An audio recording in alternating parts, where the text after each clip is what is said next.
He ido en muchos lugares. Nueva York, Los Ángeles, San Francisco, Chicago. Pero este lugar me define. Embustero. Lo tengo desde que tenía 4 meses y medio. Desnutrido, pero tenía actitud. Tiene un fantástico trote. Es el olor de la hierba en la primavera. El sonido de los pájaros. Sé que estoy en casa. Mis padres vivieron aquí, en esta tierra. Y ustedes no podrán entenderme sin entender dónde fui criado. Cada religión tiene una historia de la creación.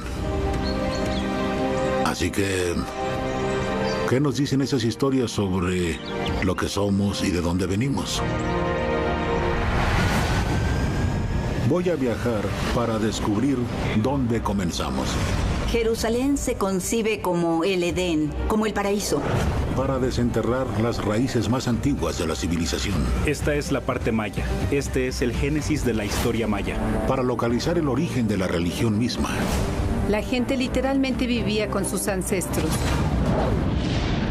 Y voy a volver al albor de los tiempos. Los hinduistas no creen en una creación. Dicen que se trata de ciclos de la creación. Sí. Para descubrir si la ciencia y la religión pueden coexistir. El Big Bang no es la creación, porque no sabemos lo que había antes del Big Bang. La historia de Dios, la creación. Hay miles de millones de nosotros en este planeta. Es difícil creer que todos venimos de un hombre y una mujer. Pero así fue. ¿Quiénes eran? ¿Cuándo y dónde vivieron ellos? Las tradiciones judías, cristianas y musulmanas nos retornan a todos hasta Adán y Eva. El libro del Génesis dice que ellos vinieron de un lugar llamado Edén, cerca de los ríos Tigris y Éufrates, en algún lugar del Medio Oriente antiguo. Nadie ha encontrado aún la ubicación del jardín del Edén, aunque muchos lo han intentado. Pero, ¿por qué queremos encontrarlo? La razón es interesante. El jardín del Edén no solo representa el principio de la humanidad, es el principio de nuestra conversación con Dios. Y saber cuándo y dónde eso tuvo lugar nos diría mucho acerca de quiénes somos. Así que iré a Jerusalén.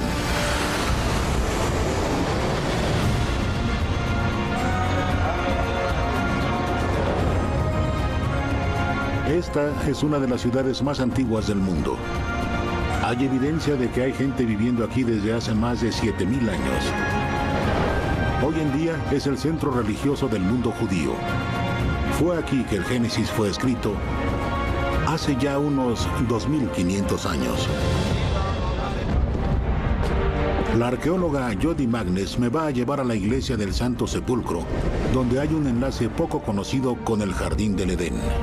Así que esta es la iglesia del Santo Sepulcro. Muchos cristianos creen que este es el lugar donde Jesús fue crucificado y sepultado. Pero otra antigua tradición dice que es también el lugar de entierro de Adán. El área en la que estamos caminando está debajo de la roca del Gólgota, que es el peñasco en el que los cristianos creen que Jesús fue crucificado. Y esto se llama la capilla de Adán. Hay una tradición que se remonta muy atrás en el cristianismo que conecta este lugar con Adán, el primer hombre. Cuando Jesús fue crucificado sobre la roca encima de nosotros, su sangre fluía a través de una grieta en la roca y Adán, el primer hombre, yacía enterrado debajo. Y cuando la sangre de Jesús fluyó sobre Adán, Adán entonces resucitó. Hace casi 1700 años, cuando el emperador romano Constantino construyó la iglesia, él también hizo un santuario en torno a esta grieta en la roca del Gólgota, la capilla de Adán. Pero eso no contradice esa sección de la Biblia que dice que el jardín del Edén se encuentra en alguna parte cerca del Éufrates y el Tigris. Bueno, la versión de la historia que terminó en el libro del Génesis parece poner el jardín del Edén en alguna parte de Mesopotamia, que es la zona del actual Irak. Pero ¿cómo es que la tradición de Adán llega a estar aquí en Jerusalén? Bueno, creo que Adán es probable que tenga una conexión muy especial con Jerusalén. El jardín del Edén o paraíso se conceptualiza como el punto donde la presencia de Dios habita. En el judaísmo primitivo, en el tiempo de Jesús, la presencia de Dios moraba en el templo, así que por lo tanto, Jerusalén se concibe como el Edén, como el paraíso. Así que, ¿quieres decir que el Edén podría ser también una metáfora? Claro, bueno, sí, por supuesto. Adán fue el primer ser humano y en hebreo la palabra Adán, Adam, significa hombre. Humano, Un segundo, espera. Acabas de decir algo. La palabra solo significa hombre. Sí. Adam. Sí. Además, el nombre Adam, si se toma la A y solo dejas D-A-M en hebreo, Dam significa sangre. O si le agregas una A-H al final, Adama significa tierra. ¿Entiendes La tierra ahora? misma en sangre. Sí. Ok, muy bien.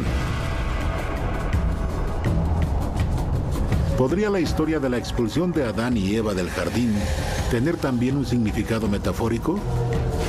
Adán y Eva vivían en una tierra de abundancia. Pero cuando comieron el fruto del árbol prohibido, fueron expulsados y obligados a trabajar la tierra. En otras palabras, fueron los primeros agricultores.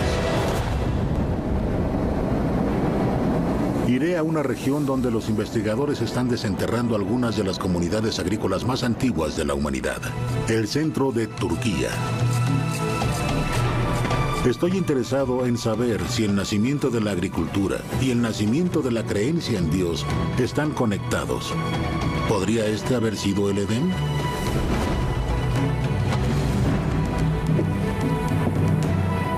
Amy, Hola, ven hacia aquí.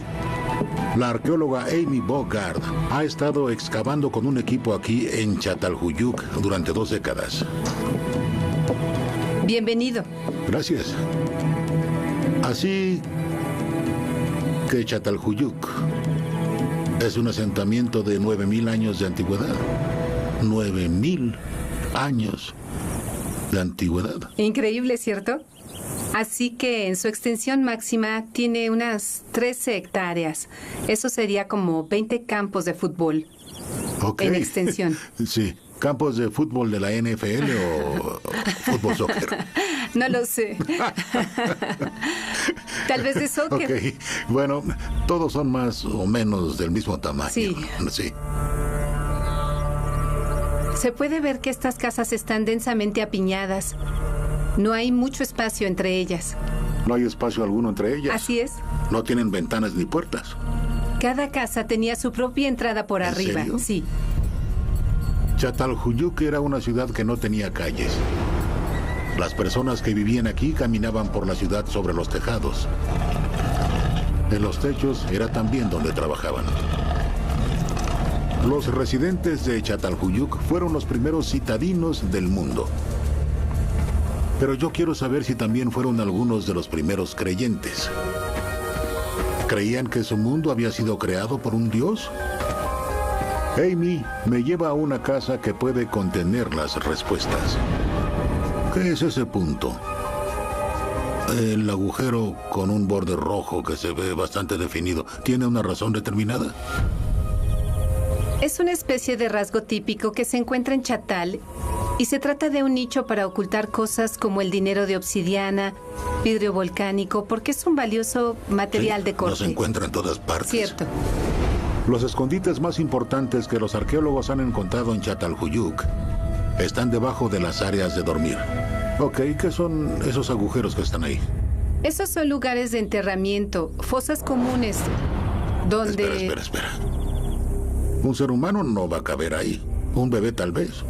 La manera en que podían caber los adultos en fosas así era atándolos con mucha fuerza en una posición flexionada, y los agujeros se abrían periódicamente y se añadían nuevos individuos en el curso de la vida de la casa. Wow. Los muertos estaban enterrados bajo las plataformas y las personas vivían literalmente con sus ancestros. Pareciera ser que todo esto tiene un poco de contenido religioso. Creo que tienes razón. Y se empezaron a plantear preguntas sobre lo que podríamos llamar la práctica ritual, que parecía haber sido crucial para la vida en esta comunidad. ¿Podrían estos enterramientos ser evidencia de la creencia en Dios? El antropólogo Harvey Whitehouse está tratando de entrar en las cabezas de estos tempranos habitantes de ciudad. Esta es una auténtica maqueta de lo que habría sido una típica casa Çatalhöyük. Esta es la clase de objetos que uno esperaría encontrar en una de esas casas. Por aquí tenemos ejemplos de arte mural y aquí tenemos cabezas de toro. A menudo hallamos esto insertado en las paredes. En un caso los vi dispuestos como una especie de escudo protector de un espacio despejado. Y sabemos que estos espacios se usaban para dormir. Bien, Harvey, tú eres un antropólogo. Así que tienes más claramente una idea de cuál es la mentalidad de las personas. Bueno, mi imaginación se desborda en un entorno como este, porque he visto la clase de cosas que salen de las paredes y que se han estado quitando de los pisos.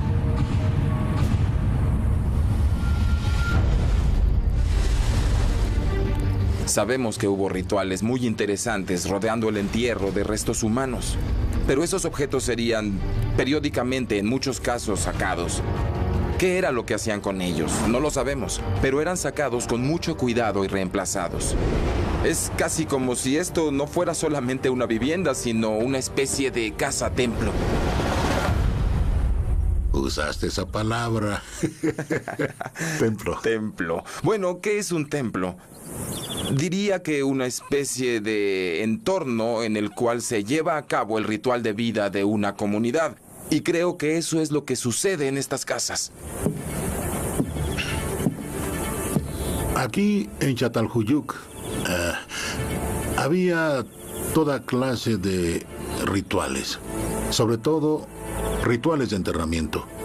Pero no hay señales de una religión organizada, así que la pregunta sigue sin respuesta para mí. ¿Acaso la religión le permitía a la gente vivir junta, cultivar alimentos? ¿O la civilización dio lugar a nuestra creencia en Dios?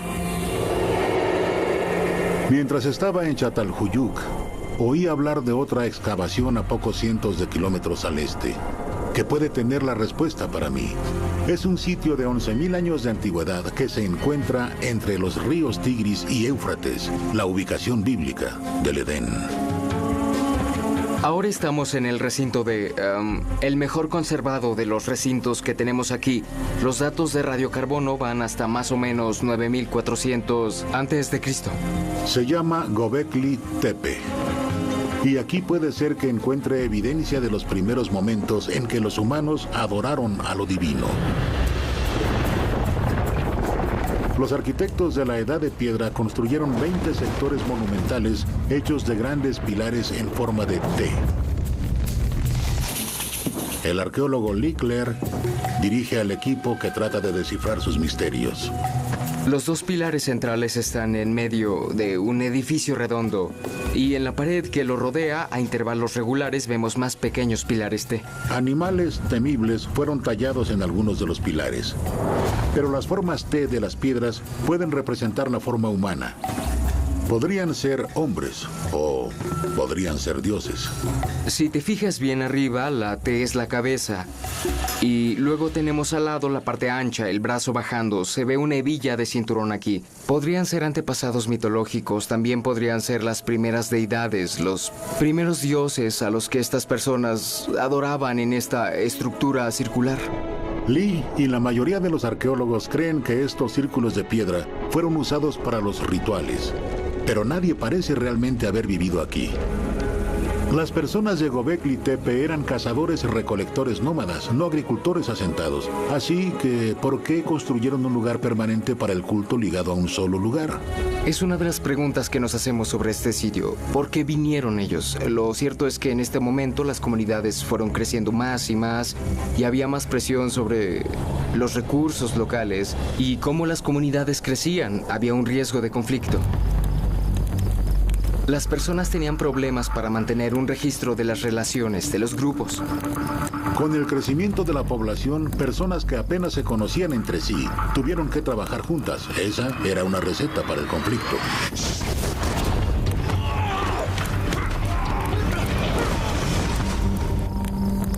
Los rituales religiosos en Göbekli Tepe pueden haber mitigado esos conflictos.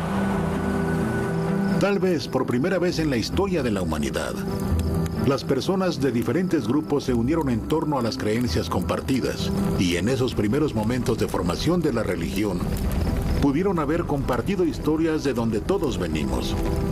Historias que celebraban un pasado compartido y los condujeron juntos al futuro.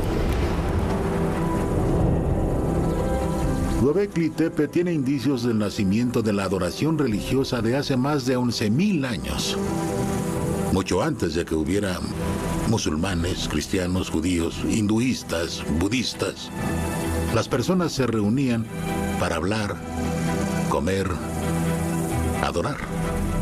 Y podría ser que la fuerza impulsora detrás de nuestro logro mayor, la civilización, fuera Dios.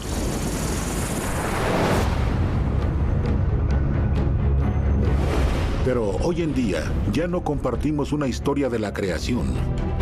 Vivimos en una sociedad global compuesta de muchas culturas diferentes y la ciencia nos ha dado una nueva perspectiva de la creación. Incluso afirma conocer el máximo secreto de nuestros orígenes cósmicos. ¿Pueden la ciencia y la religión estar de acuerdo en la creación?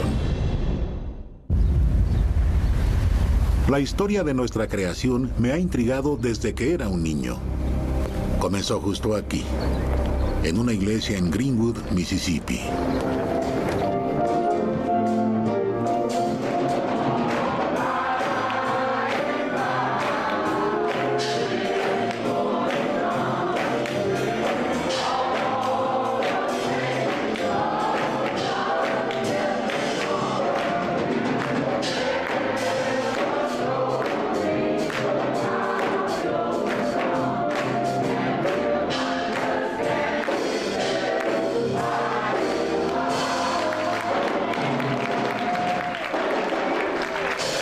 Tenía más o menos su edad cuando ocurrió. Recuerdo al ministro leyendo del libro del Génesis.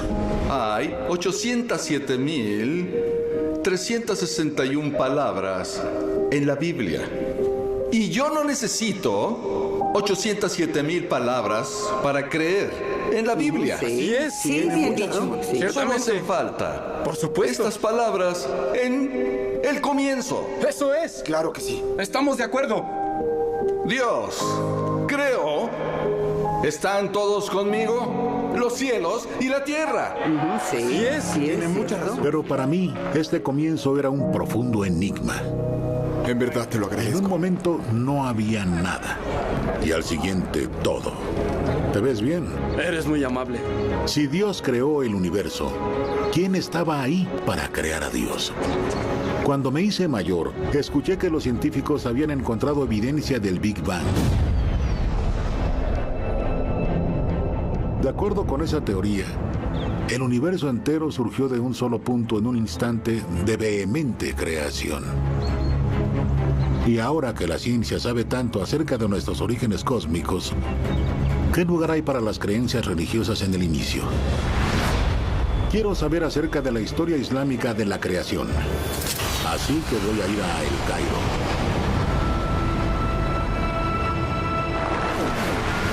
Una de las ciudades más grandes y más antiguas del mundo musulmán. El Islam tiene profundas raíces en la ciencia. Astrónomos musulmanes fueron trazando los cielos poco después de la época de Mahoma. No había notado eso antes. ¿Qué es? Ese es el minarete de la mezquita Al-Hussein. El historiador de Harvard del Islam, Ahmed Ragab, me está llevando a uno de los centros espirituales de El Cairo, la mezquita Al-Hussein.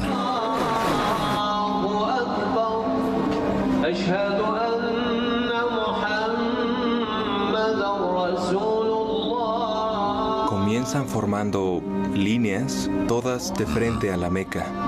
Y las líneas están todas cerradas. No tiene que haber ningún espacio. Sí.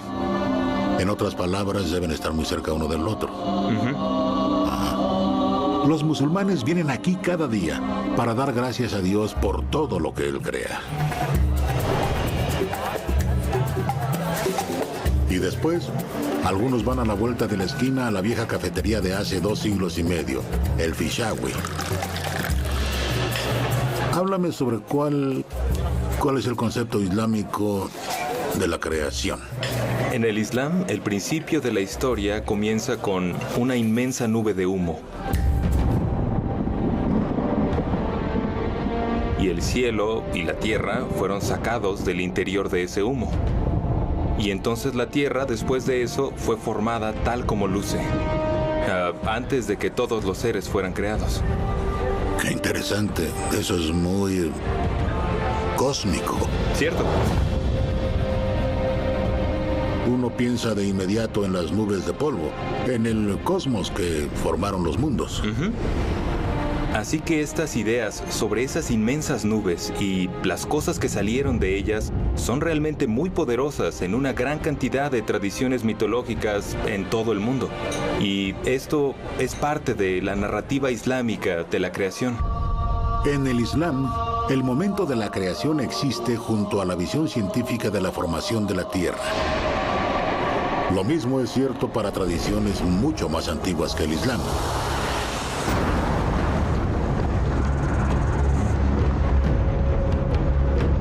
Los aborígenes han vivido en el centro de Australia durante decenas de miles de años. Y ellos han contado la historia de la creación de esta tierra desde que se tiene memoria. Esto es hermoso. La familia de mi abuelo ha sido la que ha cuidado de este lugar.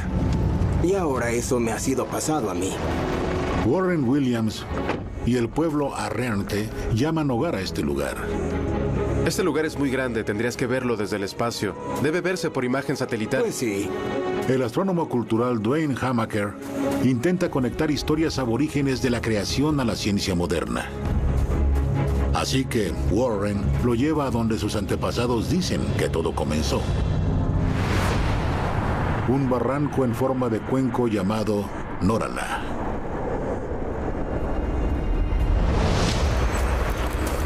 Es una tradición para los Arrernte contar su historia de la creación en la noche cuando pueden ver a sus creadores, los guardias del cielo.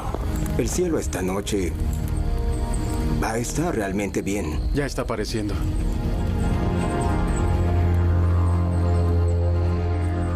Bello.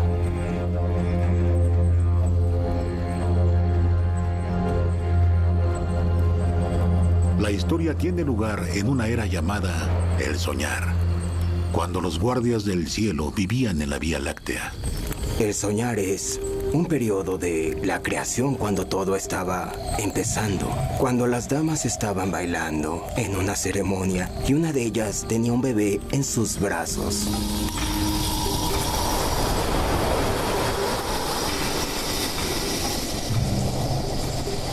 Ella puso al bebé en una cuna de madera, pero esa danza causó una vibración sacudiendo a la Vía Láctea y la cuna se cayó. Se cayó a la tierra y creó el cráter que ahora vemos.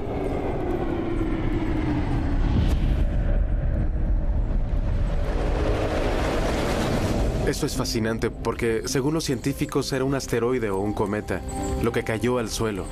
Y lo que hizo fue causar una explosión masiva, creando este gran cráter de meteorito. Dwayne quiere saber más sobre esta cuna de madera que Warren y sus antepasados ven como la causa de su creación. Esta de aquí. Se puede ver la Vía Láctea con toda claridad. Y esto parece la cuna desde el frente, cayendo fuera de la Vía Láctea. Sí. En la astronomía occidental le decimos corona austral. Borealis. Significa constelación de la corona del sur. Pero tienes razón, se ve justo como una cuna cayendo de la Vía Láctea. Se ve como una cuna volcada.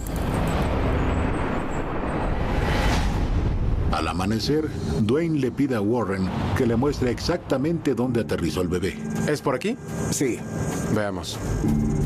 Está justo en el centro del cráter de impacto del meteoro que los geólogos llaman Gouse's Bluff. Así que ese es. Sí, aquí es donde comenzó. Las rocas cayeron aquí al suelo y formaron esto. Y el primer hombre fue creado, también la mujer. Y yo estoy aquí, gracias a eso. Comenzó aquí. Cayó del cielo en la noche e hizo esto. La ciencia nunca ha considerado que estas viejas historias de la creación tengan validez. Y lo que descubrimos es que la historia de la creación desde la perspectiva de los aborígenes y la perspectiva científica aquí en Norala son idénticas, son justo lo mismo. Para los Arrernte, la vida comenzó aquí. Y la tradición requiere de un saludo a los antepasados siempre que se entra a este espacio sagrado. ¡Hola! ¡Chimino Machimpa! ¡Sala demoniau! ¡Farquisitigo!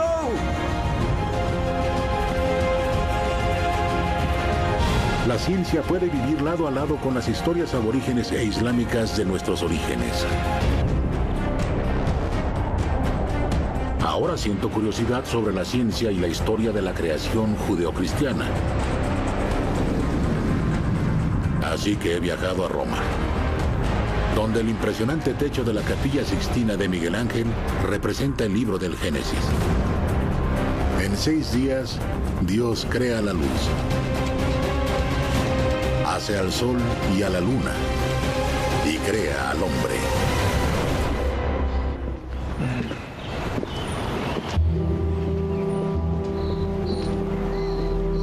He venido para hablar con el representante de la ciencia del Papa, Monseñor Marcelo Sánchez Sorondo.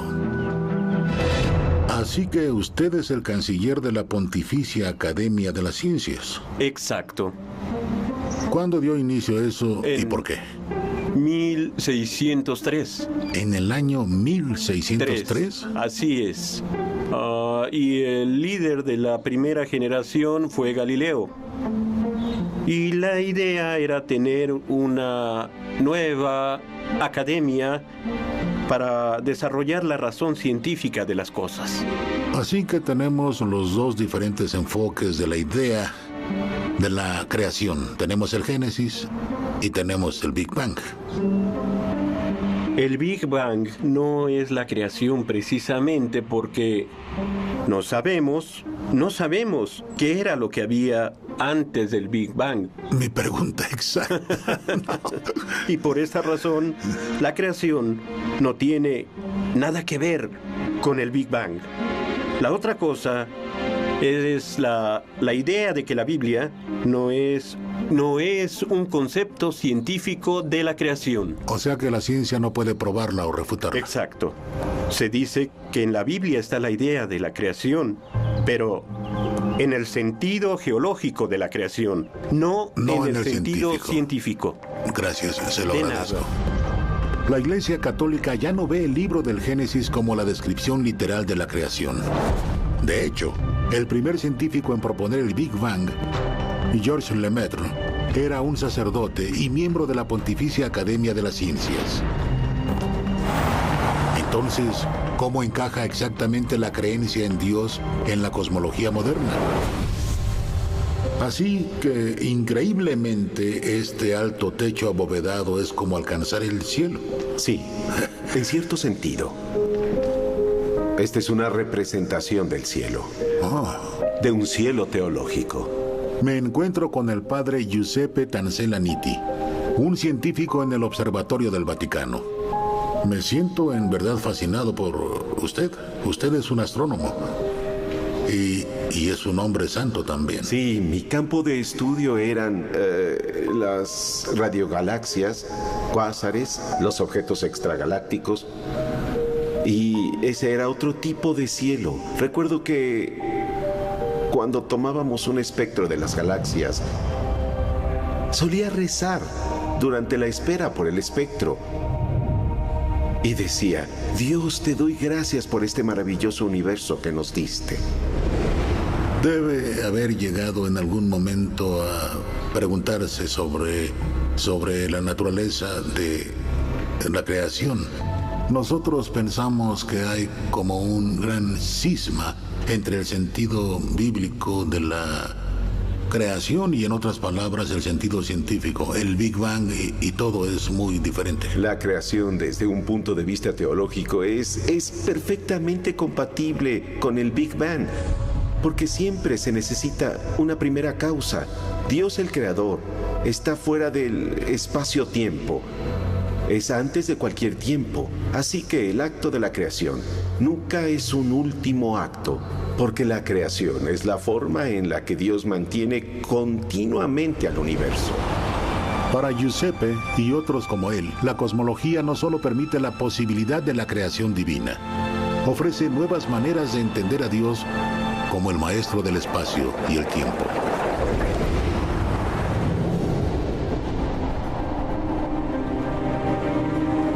Me gusta lo que el padre Giuseppe dice sobre la creación como algo continuo, que no es algo que empieza y termina con el Big Bang, que es la actividad continua de Dios que incluye la evolución. Pienso que lo que estaba diciendo es que Dios no existe fuera del espacio y el tiempo. Dios es el espacio y el tiempo. La idea de que la creación continúa pareciera algo nuevo, pero no lo es. En las profundidades de la selva de Guatemala, ciudades perdidas revelan las infinitas creaciones de los antiguos mayas.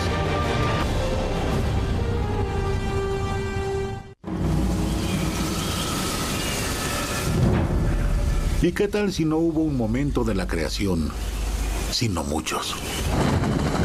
Voy camino a explorar los restos del antiguo imperio maya. Hay algunos terrenos pantanosos a donde vamos, donde un nuevo descubrimiento arroja luz sobre la historia de su génesis.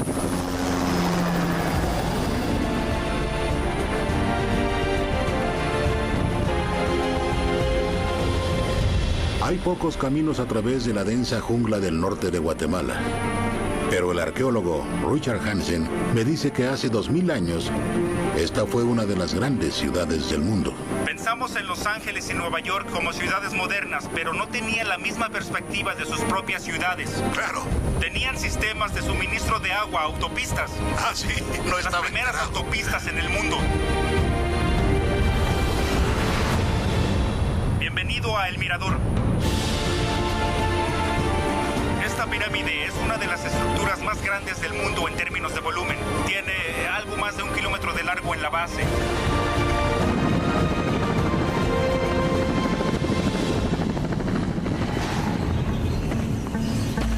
En un sitio llamado El Mirador, Richard encontró los restos de una ciudad antigua que los mayas conocían como el Reino de la Serpiente. Es un sitio arqueológico muy rico. Él estableció un campamento permanente en la jungla para explorarlo. Este es el laboratorio. Él es nuestro médico. Si tienes un problema, puedes resolverlo aquí mismo. ¿En Es serio? un médico excepcional. Tengo Mucho gusto. Encantado. Mi nombre es Miguel. Miguel. Yo soy Morgan. Morgan Freeman, sí. Mucho gusto. Sí, es bueno conocerme, ¿cierto? Así es un placer conocerte.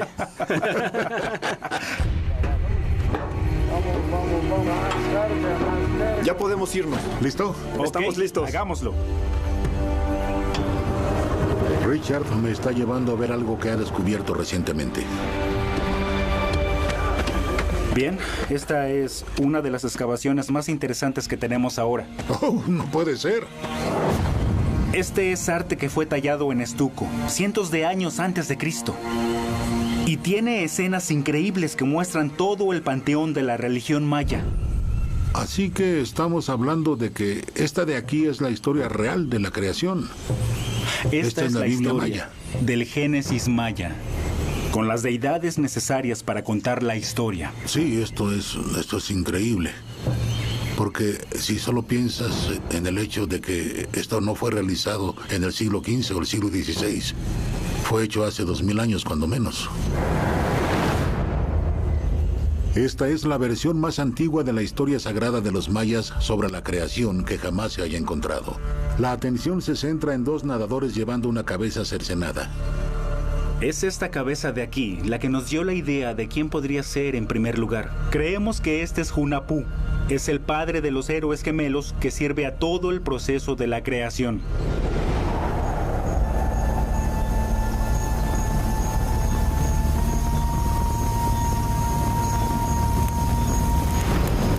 Gracias, Tahao. Gracias al corazón del cielo. Gracias al corazón de la tierra. Gracias al corazón del agua. Fragmentos de esta historia de la creación sobreviven aún hoy en día, en un ritual religioso en el cual yo tengo el privilegio de participar. Gracias al corazón del fuego.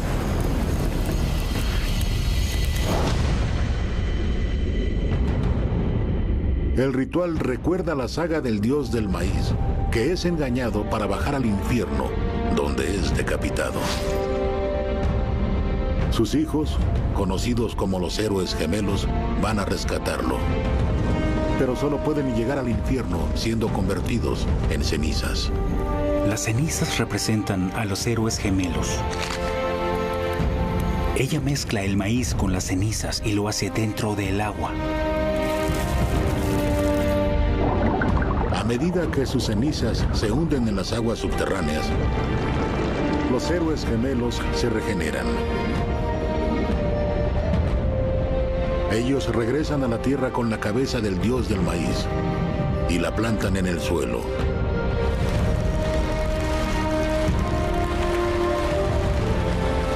Es a partir de este maíz que los primeros mayas son creados. Ahora los héroes gemelos están en el río. Así que eso es lo que van a estar sirviendo y nos van a dar. Al hacer esto, todos nos volvemos una parte de la historia de los héroes gemelos.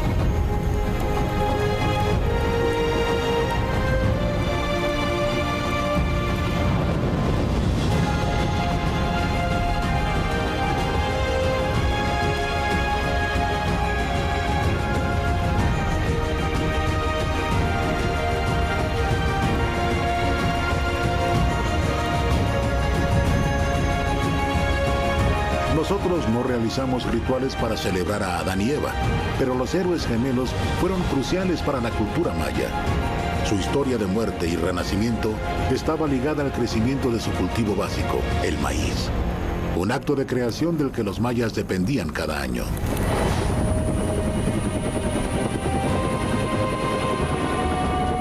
Y Richard me dice que su arquitectura también se centró en la creación. Reflejaba una fuente de energía que vieron en los cielos. Para mostrarme cómo, me lleva a 65 kilómetros de distancia a las ruinas de la ciudad de Tikal.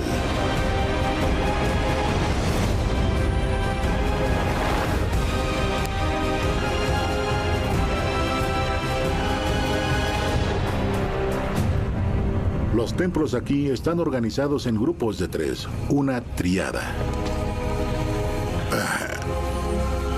Bien, Richard.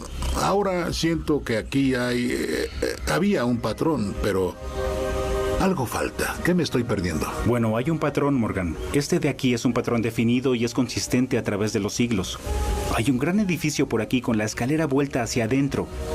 Otro edificio aquí con la escalera vuelta hacia adentro. Muy bien. ¿Y el tercero qué? El tercero está justo frente a nosotros. Ahí está la tercera estructura. Se ha desmantelado, por supuesto, ya no está, pero el gran edificio estaba frente a nosotros. Era así de alto o más alto, y fue construido para hacer la triada, 3 piedras. Richard y otros expertos creen que esta disposición de templos de piedra es un eco deliberado de un triángulo de estrellas en la constelación de Orión.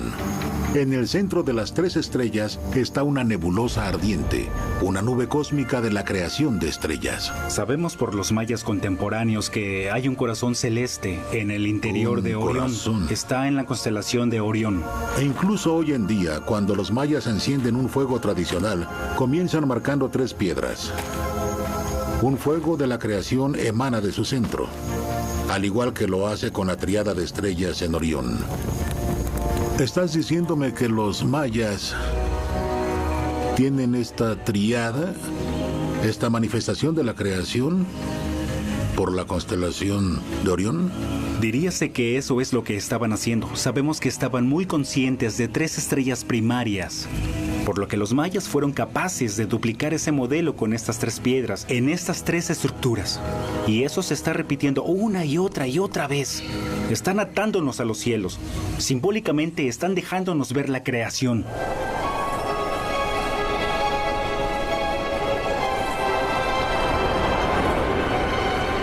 Viendo todo esto, me siento sorprendido por la magnitud de lo que los mayas crearon.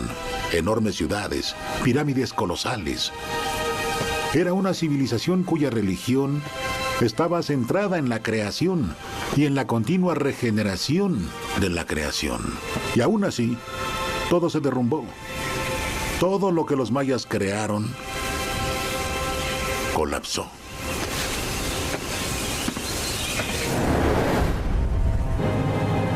Se me ocurre que no pasamos suficiente tiempo celebrando los caminos que nuestros ancestros recorrieron para llegar hasta aquí. Ni damos gracias por las fuerzas que sostienen nuestras vidas. Pero hay una cultura que da gracias por su creación todos los días. Y estoy en Varanasi, India, para verlo.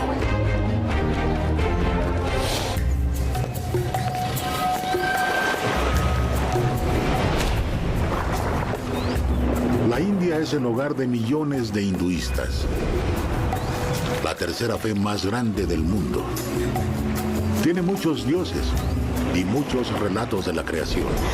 Uno de los centros más conocidos alrededor del río que les da la vida, el Ganges o Ganga. Morgan, ahora estamos en el río Ganga. ¿Ganga? Ganga. Sí. El más sagrado de los ríos sagrados y el centro del universo hinduista. Solo existe porque es lo sagrado, lo puro, lo santo de los cielos. Solo existe porque creen que porque es... creemos. Creen que es cierto. Eso me encanta, me encanta.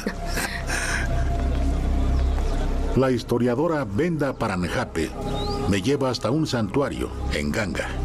Cuidado. Sí. El Ganga no es solo un río, sino una diosa. La idea es que uno se incline incluso antes de entrar al santuario. Pero no una persona de baja estatura como yo. Y entonces llegas a un lugar donde se ve a la madre Ganga. ¿Qué tiene en la mano izquierda superior? Sostiene una flor de loto, que se supone que es la marca de la pureza. Claro. Porque la flor de loto emerge del barro, pero no tiene ninguna mancha de barro.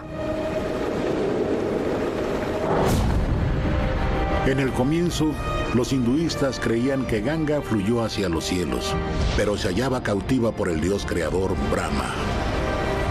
Luego, Brahma decidió enviar el río Ganges a la tierra. Pero hay un problema, que Ganga tiene una fuerza poderosa, y si ella viene a la tierra se ahogará.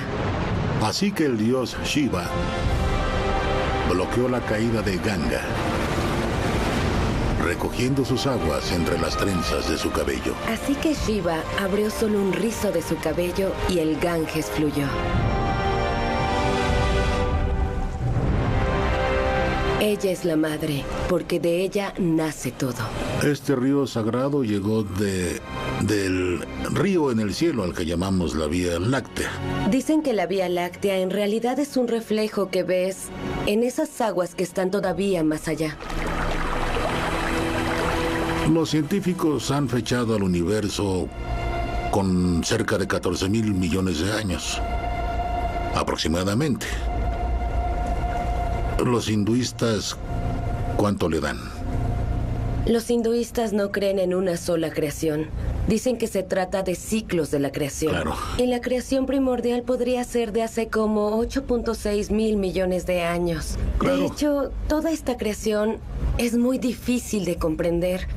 Porque decimos que los dioses como Brahma han creado el universo. Pero luego se preguntan, ¿y quién creó a Brahma?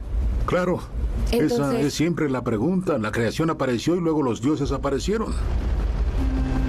dicen que a los sabios cuando estaban en trance les llegó esa revelación de cómo la creación surgió. Pero ya que no nos encontramos a ese nivel de conciencia, tú y yo, los plebeyos, no vamos a entenderlo. No y entendemos. creemos que está más allá de nosotros. La filosofía hinduista no es tratar de resolver el enigma de la creación que ocurrió hace mucho tiempo. Es dar gracias todos los días por las fuerzas que nos permiten estar aquí y continúan sosteniéndonos, incluyendo al río Ganges. Acércate un poco más. Vamos a ver el ritual que ellos llaman Aarti. Aarti. Sí, eso significa mostrarle el cordero al dios. El Aarti ha tenido lugar en las orillas del río sagrado todas las noches durante cientos de años.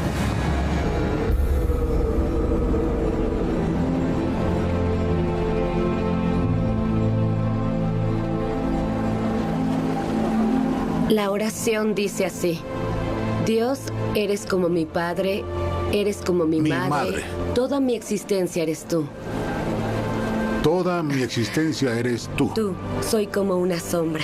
Soy una vasija. Que te contiene a ti. Que me contiene. Es algo maravilloso. 7 sacerdotes ofrecen todos los elementos a Ganga: agua, aire, tierra en forma de flores y lo más importante de todo, luz, que representa a nuestras almas.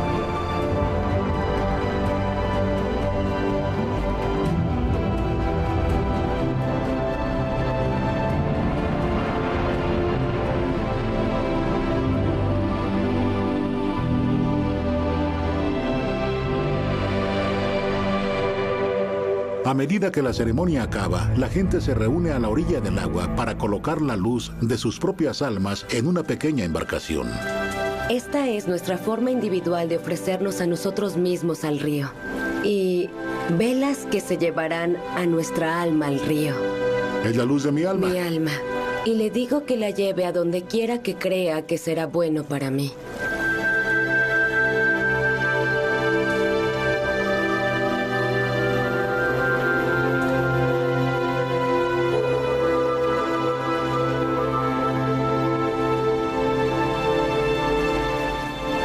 La versión hinduista de la creación me atrae.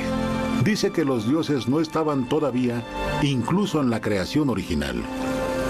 Ellos tienen este gran dicho del Rig Veda. Respecto al comienzo, no había ni inexistencia o existencia. Es como decir que la idea está más allá de la definición humana, más allá del intelecto humano. Solo acéptala. ¿De dónde venimos? ¿De un hombre y una mujer desterrados del paraíso que comenzaron a trabajar la tierra? ¿De héroes gemelos que sembraron el maíz que necesitaban para empezar una civilización? ¿De un gran río que da vida a todo un pueblo? Estas ideas sobre de dónde venimos son las historias más antiguas que tenemos. Son palabras compartidas y recuerdos lejanos que forman el pegamento de nuestra civilización. No todos compartimos la misma historia de la creación. Todos venimos de diferentes lugares. Pero todos nosotros, creamos lo que creamos, podemos compartir una cosa: el milagro y la gratitud de poder estar aquí.